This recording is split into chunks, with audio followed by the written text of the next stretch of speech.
左手邊嘅記者朋友，大家左手邊。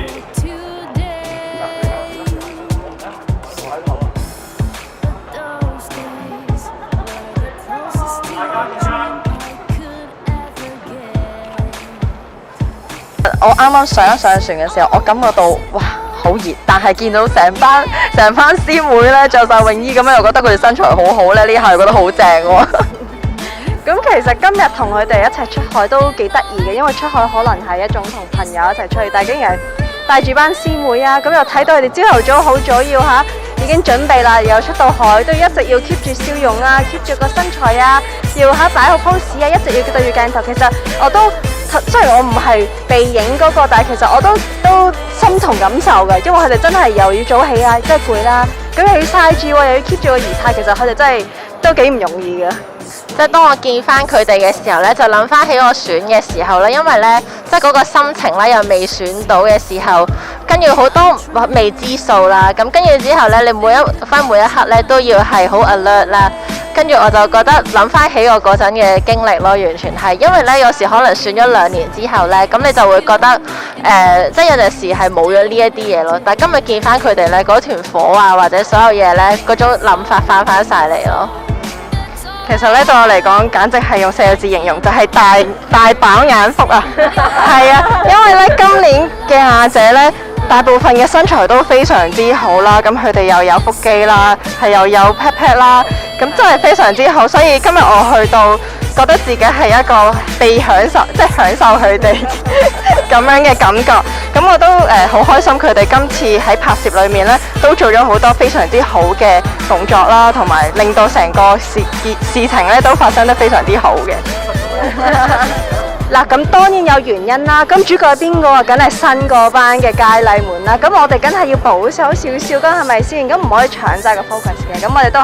俾晒啲鏡頭嘅目光係俾晒佢哋嘅。咁因為咧，我哋係隊長嚟噶嘛，我哋隊長就應該要有我哋一個隊長嘅姿態，咁所以我哋如果着得太咩嘅話咧，咁咪好似冇咗嗰份專業感喺度啦，所以我哋咧就揾翻我哋嘅顏色咧去代表翻自己嘅組員啦。同埋大家都知啦，選完之後咧就梗係會成日食嘢㗎啦，咁俾翻少少時間我哋咧就未 keep 得翻當初選美嘅嗰個 shape 嘅。咁所以梗係揾啲嘢遮住佢，費事影響咗大家個眼球啦。咪見到啲師妹個個都咁正，咁啊見到我哋咁啊唔係咁好啦。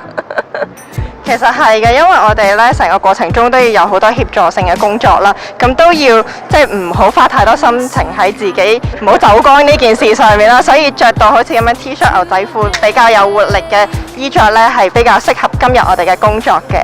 今日我哋都喺度討論緊啦，因為點樣可以又唔攰又可以 keep 住身材呢？就係168嘅食法啦，喺8個鐘頭之內將所有嘅早午晚3餐全部食晒，咁你唔使做運動都可以 keep 住個身形啦。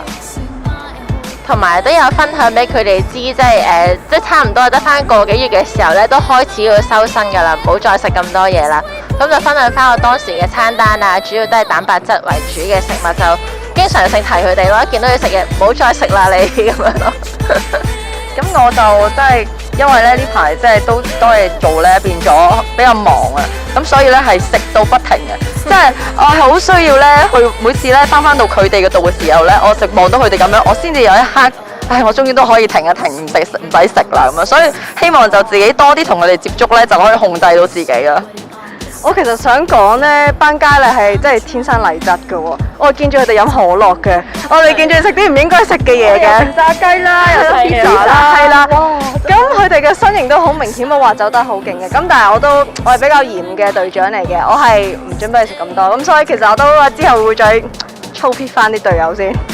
會啊，嚟緊我哋咧，其實有啲 training 咧都係一啲 fitness 嘅嘢嘅，咁同埋咧我哋3個隊長你睇下，其實擺明就係嚴格㗎啦。咁因為自從上個星期我哋食咗咁多嘅炸雞同埋 pizza 之後咧，我哋都下令咗嚟緊咧，大家都係食翻啲雞胸同菜啦，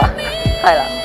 咁同埋即係雖然咧就話佢哋都已經好完美啦，咁但係當然你選美咧，即係你決賽嗰陣咧係真係得一次嘅啫，咁梗係要搏盡佢咧，出到最瘦最靚咧，咁到你第時大個諗翻起咧都會無悔咯。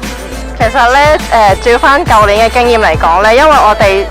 之後係會有好多嘅彩排啊、訓練啊、跳舞啊呢啲好高劇烈嘅運動啊，所以咧佢哋都唔使特登去做太多嘅嘢，都自然可以瘦翻落嚟。因為我睇翻今日睇翻舊年嗰啲相咧，真係突然之間瘦咗落嚟咯，喺2個星期之內。所以呢啲training啊係必須嘅。